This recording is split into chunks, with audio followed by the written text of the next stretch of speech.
আলহামদুলিল্লাহ, আগত ঈদে মিলাদুন্নবীর যে মুহূর্ত হবে, এই ঈদে মিলাদুন্নবীতে নবী পাক সাল্লাল্লাহু আলাইহি সাল্লামের শুভাগমনের 1500 বছর পরিপূর্ণ হবে। আলহামদুলিল্লাহ, আমরা 1500তম ঈদে মিলাদুন্নবী কি এভাবেই পালন করব? কতই না উত্তম হবে যদি বৃক্ষরোপণ এর অন্তর্ভুক্ত করে নেই। আমি সর্বপ্রথম আমার জন্য ঘোষণা করছি, ইনশাআল্লাহুল করিম 1500তম ঈদে মিলাদুন্নবীর খুশিতে ইনশাআল্লাহুল করিম 15টি বৃক্ষ রোপণ করব। আপনিও নিয়ত করে নিন, আমি আমার হিসেব অনুযায়ী বললাম, আপনি 115টি লাগিয়ে নিন না। 1500 আল্লাহ যাকে সম্পদ দিয়েছেন সে তো 15 লক্ষ লাগাতে পারবে। এতে উম্মতের অনেক বড় কল্যাণ হবে, মনুষ্যত্বের অনেক বড় কল্যাণ হবে। এবং গাছ অনেক ধরনের বিপদ, বিভিন্ন ধরনের রোগ ব্যাধি এবং এই জাতীয় যত জিনিস ছড়াচ্ছে তাতেও অনেক বাধা প্রাপ্ত হবে। ইনশাআল্লাহ ফ্রেশ বাতাস মানুষ গ্রহণ করতে পারবে।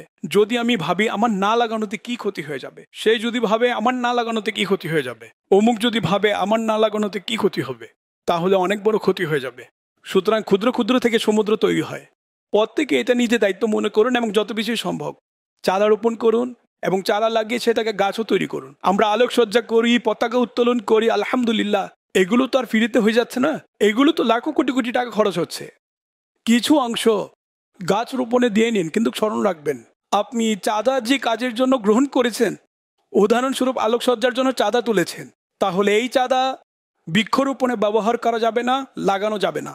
যেখান পর্যন্ত আমার আওয়াজ পৌঁছাচ্ছে, সবাই নিজ নিজ শহরে, নিজ নিজ গ্রামে, নিজ অঞ্চলীয় এলাকায় যথাসম্ভব গাছ লাগান। ইয়া আল্লাহ পাক যে এই 1500তম ঈদে মিলাদুন্নবীর খুশিতে কমপক্ষে 15টি গাছ বা কমপক্ষে একটি গাছ, বা যদি একটিও না লাগায় কিন্তু কোনো একজনকে 15টি গাছ লাগানোর জন্য প্রস্তুত করবে, এবং যে যত বেশি লাগাবে ইয়া আল্লাহ পাক তার উপর তত বেশি বরকত দান করে দিন।